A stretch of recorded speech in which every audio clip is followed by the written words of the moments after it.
और आप देख रहे हैं दस्तक पहाड़। केदारनाथ उपचुनाव का प्रचार प्रसार जैसे जैसे तेज होता जा रहा है, भाजपा और कांग्रेस के बीच विभिन्न मुद्दों को लेकर के जो चर्चा परिचर्चा का दौर है वो भी बढ़ता जा रहा है। इस समय मेरे साथ इसी मुद्दे पर बात करने के लिए मौजूद हैं कांग्रेस के वरिष्ठ नेता और बीकेटीसी के पूर्व अध्यक्ष, कांग्रेस पार्टी के राष्ट्रीय प्रदेश अध्यक्ष गणेश गुदियाल जी। गुदियाल जी, आपका बहुत बहुत स्वागत और अभिनंदन दस्तक पहाड़ पर। जी नमस्कार, आपको भी और आपके दर्शकों को भी। गुदियाल जी, सीधे सीधे हम उपचुनाव पर अगर बात कर रहे हैं, बद्रीनाथ उपचुनाव के बाद जिस प्रकार से कांग्रेसी कार्यकर्ताओं के अंदर और जो नेता हैं उनके अंदर केदारनाथ चुनाव में जोश देखने को मिल रहा है, आप क्या देख रहे हैं क्षेत्र में कि किस प्रकार से ये जीत बढ़ने जा रही है? देखिए, ये स्वाभाविक है कि जिस प्रकार से बद्रीनाथ में कांग्रेस पार्टी ने जीत दर्ज की और उस परिस्थिति में जीत दर्ज की जबकि ये माना जा रहा था कि कांग्रेस की भी आधी से अधिक ताकत बीजेपी के साथ चली गई, क्योंकि राजेंद्र भंडारी अपने आप में कांग्रेस के नेता थे, बड़े नेता थे और वो चले गए। उस परिस्थिति में भी जनता ने भारतीय जनता पार्टी को नकारा।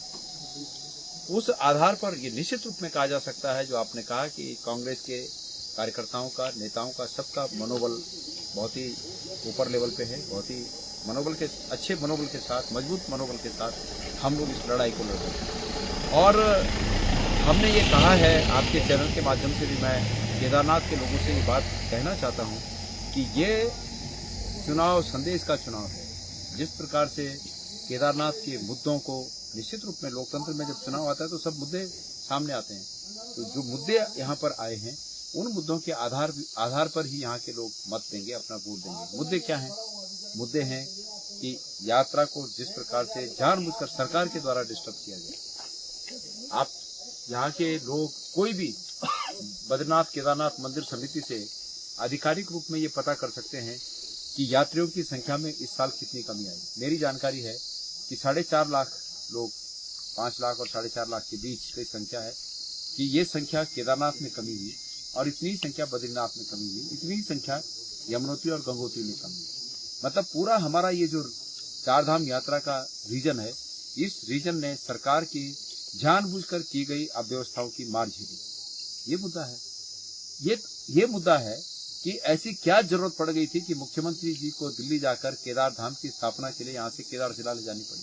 केदारशिला हमारी आध्यात्मिक संपत्ति है और इस आध्यात्मिक संपत्ति पर अगर किसी की नजर टेढ़ी होगी तो निश्चित रूप में ये मुद्दा आएगा, क्योंकि लोकतंत्र है ना, ये तो चुनाव में सभी मुद्दे आएंगे।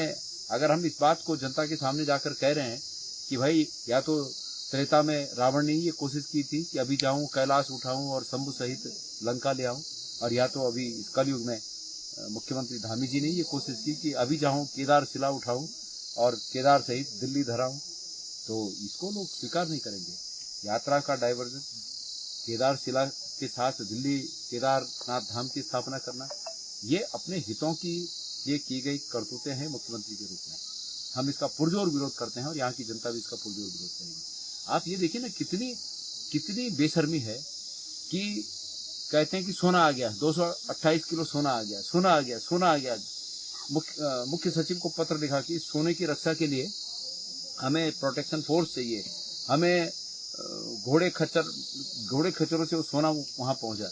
अब उसके बाद कुछ नहीं, दूसरे दिनों पीतल होने लगा। अब ये आरोप कांग्रेस थोड़ी लगाई कि भाई ये पीतल क्यों हुआ, ये तो वहां के तीर्थ पुरोहितों ने उजागर किया कि ये तो 7 दिन में उसकी कलई उतर गई और अंदर से तांबा दिख रहा है, पीतल दिख रहा है। तो इस पर कोई जांच अभी तक नहीं आई।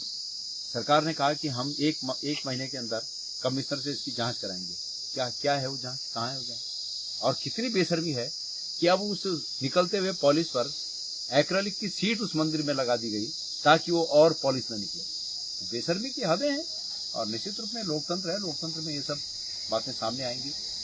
केदारनाथ मंदिर आज भी वहां निर्माणाधीन गतिमान है। वहां पर मुख्यमंत्री ने कहा कि हमने उस मंदिर को, उस 4 धाम मंदिर ट्रस्ट को कह दिया है कि वो बंद कर दें।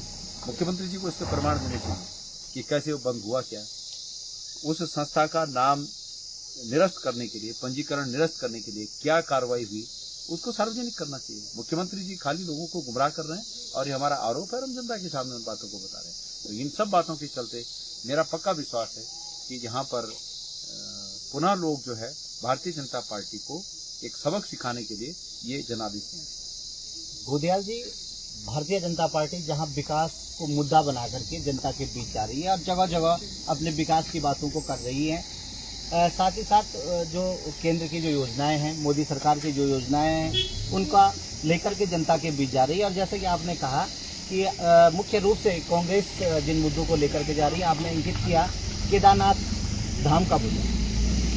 बीजेपी का आरोप है, हमने भी उनके जो अन्य नेता हैं उनसे बात करी, तो उनका सीधा सीधा आरोप है कि जब आप बीकेटीसी के अध्यक्ष रहे और उस समय हरीश रावत जी हमारी मुख्यमंत्री उत्तराखंड सरकार में थे, उस समय मुंबई में ये बोराड़ी में बद्रीनाथ का मंदिर की स्थापना की जाती है, वहाँ पर मंदिर बनाया जाता है। एक नंबर झूठ। और वो लगातार मीडिया में भी उसकी अखबार की कटिंगें दिखाइए, गणेश गोदियाल वहाँ गया, दिखाइए वो। मेरी बात सुनिए, भारतीय जनता पार्टी के नेता जो भी इस बात को कह रहा है वो उत्तराखंड के लोगों के साथ छल कर रहा है, बाबा केदार के साथ छल कर रहा है, बाबा बद्री के साथ छल कर रहा है, हमारे आराध्य देव बद्रीनाथ के साथ छल कर रहा है।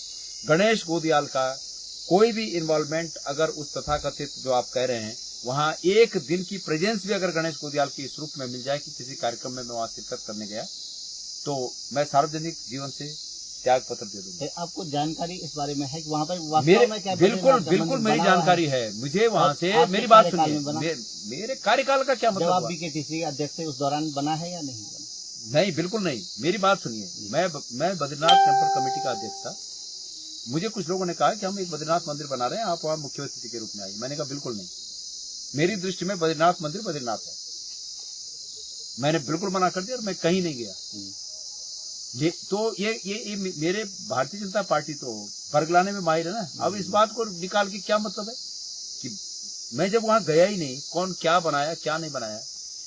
दिल्ली में बन रहे केदार धाम में और उसमें बहुत जमीन आसमान का फर्क है। वो ये था कि वहां कुछ हमारे पहाड़ के लोग बद्रीनाथ मंदिर बनाने की बात कर रहे थे। मैंने ये कहा कि भाई आप अगर ये संपत्ति बद्रीनाथ केदारनाथ मंदिर समिति को देते हो तो तब बद्रीनाथ केदारनाथ मंदिर समिति के अधीन बने, वो चलेगा। लेकिन ये नहीं होगा कि कोई प्राइवेट संस्था कहीं मंदिर बनाए और हम उसमें इसको इस रूप में प्रचारित करें कि यहाँ बद्रीनाथ मंदिर या केदारनाथ मंदिर बन गया। मैं इसके बिल्कुल विपरीत था और मैं वहां नहीं गया। जब मैं नहीं गया तो मेरा प्रश्न ही नहीं उठता है। और दूसरी बात है, मूल रूप से वो एक कम्युनिटी हॉल है, शादी का हॉल है। उसके 7-8 साल बाद एक शादी में मुझे निमंत्रण आया, मेरे परिचित हैं, एक रावत जी मेरे नजदीक के हैं, उनके बेटे की शादी थी और मुझे शादी का कार्ड आया। मैं शादी में वहां शामिल होने गया। जब मैं शादी में शामिल होने गया तो तब लोगों ने बताया कि ये वही जगह है जहाँ ये मंदिर बन रहा है। बेसिकली वो एक कम्युनिटी हॉल है और उस कम्युनिटी हॉल की एक तरफ मंदिर भी उन्होंने बना रखा है। तो वो वहां हमारे लोगों ने, जो प्रवासी हमारे उत्तराखंडी लोग हैं, उन्होंने अपने लिए एक सुविधा का निर्माण किया है। उसको इस प्रकार से तुलना नहीं की जा सकती। यहाँ पर क्या हुआ, केदारनाथ धाम ट्रस्ट नाम रजिस्टर्ड हुआ। उस रजिस्टर्ड नाम के तहत जो जमीन अर्जित की गई, उसमें इस नाम से तमाम पैसे इकट्ठे किए गए, उससे जमीन खरीदी गई।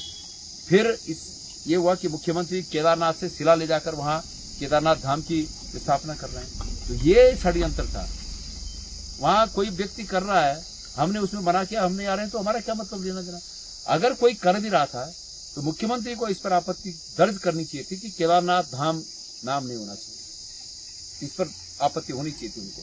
और अगर नहीं होती उनको आपत्ति, तो उन्होंने ये क्यों कहा कि हम एक्ट बनाकर जो है इसको रोकेंगे। बाद में जब फंस गए, जब उनको पता चल गया कि हम फंस गए, यहाँ गलती कर दी मैंने, तो ये क्यों कहा कि हम एक्ट बनाकर इसको अब मना करेंगे।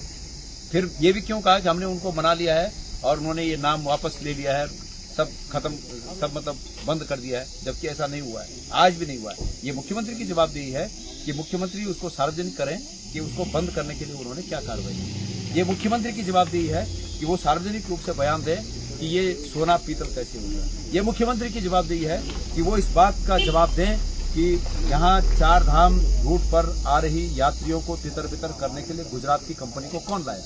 ये उन्हें जवाब देना पड़ेगा। गोदियाल जी, भाजपा के जो नेता हैं जगह जगह जनसभाएं करके जनता के बीच अपनी बात रख रहे हैं और इस रूप में रख रहे हैं कि कांग्रेस के पास कोई मुद्दा नहीं है। अब वो भगवान को बीच में ले आए हैं, चाहे केदारनाथ यात्रा का मुद्दा हो, चाहे तुंगनाथ की डोली का मुद्दा हो। भाई मेरी बात सुनिए, तुंगनाथ की डोली कांग्रेस गई रोकने के लिए। उनका लगातार आरोप है कि इनके पास और कोई मुद्दे नहीं है। इसका मतलब भारतीय जनता पार्टी भगवान पर विश्वास नहीं करती है, बाबा तुंगनाथ पर विश्वास नहीं करती है। और इसका सीधा अर्थ ये हुआ कि जो डोली रुकी वो डोली कांग्रेस के बोलने पे रुकी, उनका ये आरोप है। तो क्या उस डोली में ताकत नहीं थी, ये कह रहे हैं वो लोग। और अगर वो ये कह रहे हैं तो वो हमारी मान्यता के साथ खिलवाड़ कर रहे हैं। मैं क्या कह रहा हूँ, वो आज विकास की बात कर रहे हैं। कहाँ का विकास? आप मेरा इंटरव्यू यहाँ पर ले रहे हैं। सड़क काल देखिए, सड़क काल देखिए, ये खड्डों को देखिए, यहीं पर देख लीजिए। हम यहाँ पर ये खड्डे दिखाने के लिए तो नहीं रुके थे ना। और क्योंकि आप विकास का बात मुझसे पूछ रहे हैं कि बीजेपी विकास के नाम पर चुनाव लड़ रही है, हम तो चाहते हो विकास के नाम पर चुनाव लड़े। पहली बार वो चूंकि इस धार्मिक मुद्दे पर स्वयं को फंसा हुआ महसूस कर रही है, इसलिए विकास की तरफ मोड़ रही है। पर अगर विकास की, चलो अच्छी बात है, विकास पे ही वो चुनाव लड़े। यहीं पर हमने कोई प्रायोजित तो नहीं है ना कि हम यहाँ पर कोई इस रूप में आए हों कि भाई खड्डे दिखाएंगे, लेकिन यहीं पर हर जगह जगह इसी तरह का विकास है। इनका विकास खड्डों से भरा हुआ विकास है।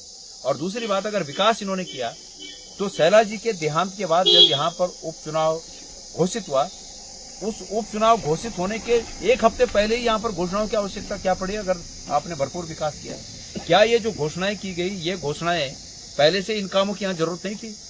कैसी बातें कर रहे हैं। आज केदारनाथ का प्रत्येक व्यक्ति जो साल भर आजीविका के अपने इस यात्रा के माध्यम से आजीविका चलाता था, अपने को ठगा हुआ महसूस कर रहा है। रोजगार सरकार दे नहीं रही है। अभी आज की खबर है कि वन निगम में पदों की विज्ञप्ति जारी हुई। आज की खबर है, लोक सेवा आयोग ने परीक्षा कर दी और आज परीक्षा होने के बाद निरस्त कर दी कि भाई इनको समाप्त माना जाए। क्या है ये? सरकार है ये? मजाक बना रखा है इन्होंने। चुप रहे हम, न बोले हम। अब चूंकि ये असल में ये धार्मिक मुद्दों पर फेल है। इनको धर्म का मर्म इनको है ही नहीं। धर्म का ज्ञान, धर्म का मर्म इनके पास वो है ही नहीं जानकारी कि धर्म किसको बोलते हैं। इनके पास विकास की कोई थीम नहीं है। इनके पास बच्चों को रोजगार देने की कोई थीम नहीं है। ये ठीक है, एक किसी व्यक्ति के झूठे व्याख्यानों से लोगों को प्रभावित करके ये सत्ता में आ गए, बस इतना ही है। और धीरे धीरे लोग भी इस बात को समझने लगे। क्या लोग नहीं समझेंगे कि विकसित भारत बनेगा 2047? और 2047 इसलिए बोला गया कि जब पूछने जाओगे 2047 में तो बोलने वाला रहेगा ही नहीं। जो रहेंगे वो बोलेंगे हमने थोड़ी बोला। जाओ उसको पूछो जिसने बोला है, कहाँ जाएंगे पूछने के लिए? आज का व्यक्ति जिसकी उम्र 40 साल के पार जा रही है, वो 2047 का इंतजार करेगा नौकरी के लिए? रोड में खड्डे आज हमारी गाड़ी के पुर्जों को ढीला कर रहे हैं, हम 2047 तक इंतजार करेंगे? तो ये बातें हैं। हमारे बच्चों की बेरोजगारी के कारण एक गांव में 50-50 लड़के बिना शादी के रह गए, वो 2047 का इंतजार करेंगे? तो ये प्रश्न है, ये मुद्दे हैं। और इन मुद्दों से सरकार को हम प्रश्न पूछ रहे हैं, सरकार को जवाब देना चाहिए। सरकार बरगलाए नहीं। मैं चुनौती देता हूं, भारतीय जनता पार्टी का जो नेता वो चुन लें, उनका जो सबसे बड़ा नेता है वो किसी मंच पे आ जाए हमारे सामने, और हम विपक्ष हैं। हमारा स्वाभाविक ये कर्म है, हमारा फर्ज है कि हम सरकार से प्रश्न पूछें। जो हमारे मन में शंकाएं हैं हम सरकार से पूछें, और उनको ये अधिकार है कि वो उसका जवाब दें। जिसको लाना चाहते हैं, मुख्यमंत्री को लाना चाहते हैं, मुख्यमंत्री को लाएं। पूरे मंत्रिमंडल को लाना चाहते हैं, पूरे मंत्रिमंडल को लाएं। हम चुनिंदा 1-2 लोग आएंगे और हम अपनी बात पूछेंगे, वो जवाब दे दें जनता के सामने। जनता अपने आप फैसला करेगी। ये चुनौती है। आपके चैनल के माध्यम से मैं सरकार को चुनौती दे रहा हूं, आइए, क्यों ना हम अपना प्रचार एक ही मंच से करें, अपनी बात कहें, हम अपनी बात कहें। हम विपक्ष में हैं, हम सरकार पे आरोप लगाएंगे, वो जवाब दें उनको। तो हम अगर सरकार पर आरोप लगा रहे हैं तो दूसरे रूप में इसको इस रूप में लेना चाहिए कि हम सरकार को उनके किए गए कामों को कहने के लिए एक मौका दे रहे हैं। बताएं ना क्या किया उन्होंने, बताना चाहिए उन्हें। गोदियाल जी, 2022 का जो विधानसभा चुनाव था, अगर हम उसकी बात करें तो बीजेपी और कांग्रेस के अलावा 3 और निर्दलीय प्रत्याशी भी उस समय चुनाव मैदान में थे, जो इस समय बीजेपी के साथ है। और उस समय ये माना जा रहा था कि बीजेपी का मुख्य कारण निर्दलीय प्रत्याशियों का चुनाव लड़ना, इस वजह से बीजेपी जीत गई थी। इस बार वो तीनों निर्दलीय प्रत्याशी जो अच्छा खासा वोट बैंक लेकर गए थे भाजपा के साथ। देखिए आपको क्या लगता है हमारी कि उनके समर्थक भी क्या उनके साथ भाजपा में गए हैं या इसका फायदा कांग्रेस को इन चुनावों में मिलने जा रहा है? देखिए हमारी पार्टी में हमारी पार्टी में भी ऐसे लोग हैं जो इन चीजों पर नजर रखते हैं और उसके आधार पर गणना करते हैं। हमारी पार्टी में भी लोग हैं, पर मेरी फितरत नहीं है ये। मैं तो एक ही काम करता हूं कि जो है उसको जनता को बोलता हूं और जनता उसको माने न माने ये जनता के ऊपर है। मैं हाथ जोड़कर निवेदन करता हूं कि भाई हमारी बातें इसलिए उपयोगी हैं कि हम आपके हित की बात करते हैं, हम जनता को बात करते हैं और मैं उम्मीद करता हूं कि जनता इस बात को मानेगी। और जो आपने आंकड़ों की बात की कि इतने उनको वोट मिले, इतने उनको वोट मिले, मैंने कभी इस पर ध्यान नहीं दिया। और जो लोग, मैं ये मानता हूं कि जिन लोगों ने उन निर्दलीय लोगों को उस समय वोट दिया, वो लोग भी इस समय आमने सामने की लड़ाई में ये महसूस करेंगे कि कौन हमारे हित की बात कर रहा है, उसके साथ मिल जाएंगे। तो मैं इसमें भी अपना पलड़ा भारी मानता हूँ एक समग्र रूप में। बाकी आंकड़े मुझे ज्यादा जानकारी नहीं कि किसको कितने मिले और उनको मिले हुए वोट आज कहाँ शिफ्ट होंगे, इसकी मुझे ज्यादा जानकारी नहीं। पर हमारी पार्टी में ऐसे लोग हैं, अगर आप चाहेंगे तो मैं मिला दूंगा, जो इन चीजों पर काम करते हैं। गोदियाल जी, भाजपा का एक बड़ा आरोप ये भी है कि इस समय जो पूरा चुनावी कैंपेन कांग्रेस चला रही है, इसके अंतर्गत इस पूरे कैंपेन में कांग्रेस सिर्फ लटकाने, भटकाने और अटकाने का काम कर रही है। उसके प्रमाण दे। इसके मुख्य मैं प्रमाण की बात कर रहा हूँ। हाँ। अभी 1-2 दिन पहले, शायद कल या परसों में, जो नेता प्रतिपक्ष आर्य जी और हमारे जो कांग्रेस के प्रत्याशी हैं मनोज रावत जी, चोपता में कोई जो वन विभाग से संबंधित किसी भूमि पर कोई कार्य हो रहा था और उसके बीच में जाकर के अधिकारी को डांटते हुए नजर आता है। एक वायरल वीडियो चलता है और उस पर तमाम सोशल मीडिया में चर्चा पर चर्चा हो रही है और उस पर ये बात कही जा रही है भाजपा की ओर से कि कांग्रेस इसी प्रकार से जहां जहां विकास के कार्य हो रहे हैं उन कामों को रोकने का काम कर। मैं ये बात पूछना चाहता हूँ, चोपता में विकास के कार्यों को पूरा केदारनाथ विधानसभा क्षेत्र देख रहा है। चोपता में जो विकास कार्य हो रहे हैं, मैं पूछना चाहता हूं सरकार से कि लोकल लोगों को उजाड़ कर किसके लिए तुम विकास कार्य कर रहे हो? मैं चोपता, दूसरे चोपता की बात कर रहा हूँ। पॉलिटेक्निक का जो कोई भवन बन रहा था। अच्छा, चोपता बाजार की बात कर रहे हैं। हाँ, तो वहाँ पर क्या हुआ? यशपाल आर्य जी हाँ। और कांग्रेस के जो इस समय प्रत्याशी हैं मनोज रावत जी वहाँ जाते हैं और फॉरेस्ट के कोई अधिकारी रहते हैं, वहाँ पर कोई सर्वे वो कर रहे होते हैं या किसी काम को देखने गए हुए होते हैं। पॉलिटेक्निक का कोई भवन वहाँ पर निर्माणाधीन। तो डीएफओ आचार संहिता का उल्लंघन कर रहा था, बिल्कुल धौंस दिखा रहा था। ऐसा है, ये पर्टिकुलर केस मेरी जानकारी में नहीं, पर ओम गोपाल रावत जी वहाँ थे और ये बता रहे हैं कि वो यशपाल आर्य जी यही पूछ रहे थे कि आपको आचार संहिता का ध्यान नहीं है, आप जो धज्जियां उड़ा रहे हो आचार संहिता के, ये वाला प्रकरण था। विकास कार्यों के लिए कोई मुझे लगता है वहाँ पर मामला ये है कि पॉलिटेक्निक बहुत पहले से प्रकरण विचाराधीन है। कांग्रेस की सरकार में स्वीकृत हुआ था, आज तक वो नहीं चल पाया और अब दिखाने के लिए वहाँ डीएफओ भेजा होगा इन्होंने कि अब डीएफओ जाके उसको ठीक ठाक कर रहे हैं। वन भूमि होगी तो उस भूमि का जो है डिसफॉरेस्ट की कार्रवाई चल रही। तो आर्य जी ने ठीक कहा कि भाई तुमको ठीक है, चुनाव के टाइम ये दिखाने के लिए मिला, तो अच्छी बात तो कही उन्होंने। ये भारतीय जनता पार्टी को ऊपर तो इस बात का आरोप है कि उन्होंने जानबूझकर उस पॉलिटेक्निक को नहीं बनने दिया, जिससे कि आज तक हजारों बच्चों ने उसका लाभ लेना था। तो कांग्रेस की सरकार में किए गए कामों को किस प्रकार से ये लोग दबाते हैं, ये उसका सीधा प्रमाण है। हालांकि मेरी जानकारी में नहीं था, ये आपने मुझे बताया। तो इस तरह की बातें हैं, लोग सब जानते हैं। जहां तक विकास की बात है, लोग सब मानते हैं कि कोई तुलना नहीं है कांग्रेस के और बीजेपी के कार्यों में, कोई तुलना नहीं है। एक तरफा है कांग्रेस का विकास में, ठीक है, बरगलाने में ये ऊपर है, लेकिन अब वो भी नहीं चल रहा है क्योंकि कितने बार बरगलाने ये बात। गोदियाल जी, बद्रीनाथ उपचुनावों में आपके पास सबसे बड़ी जिम्मेदारी और जो जीत आपने दिलाई, जीत का सेहरा भी आपके सर सजा। इस समय आपके पास केदारनाथ में भी ऐसी ही जिम्मेदारी आपको मिलेगी। आप कितने आश्वस्त हैं कि आप इन चुनावों में बद्रीनाथ की तरह ही परिणाम दिलाने में? देखिए, मेरी बात समर्थ हूँ, मेरी बात सुनिए। न तो बद्रीनाथ में और न केदारनाथ में अकेला जिम्मेदारी मुझे मिली, ऐसा नहीं है। बद्रीनाथ में भी हमारी सबकी सामूहिक जवाबदेही थी कि हम लोग जो है पार्टी को जिताएं, और केदारनाथ में भी हम सब की सामूहिक जवाबदारी है, सामूहिक हमारा सबका फर्ज है कि हम पार्टी के प्रत्याशी को जिताएं। तो ये बिल्कुल ऐसी बात नहीं है कि अकेला। हाँ, चूंकि भाई मैं लोकसभा का कैंडिडेट रहा और लोकसभा का कैंडिडेट रहने की वजह से स्वाभाविक रूप से मेरी जवाबदारी इस रूप में बढ़ जाती है कि मैं बहुत मेहनत करूं और प्रत्याशी को जिताऊं। लेकिन ऐसा नहीं है इस बार कि मेरे से दूसरे लोग कम मेहनत करें। सब लोग अपने अपने स्तर पर जहां भी है वो अपने अपने स्तर पर मेहनत कर रहे हैं और पार्टी के प्रत्याशी को जिता रहे हैं। तो आप थे गणेश दुधियाल जी, जिन्होंने बताया कि किस प्रकार से कांग्रेस मुद्दों के साथ जनता के बीच जा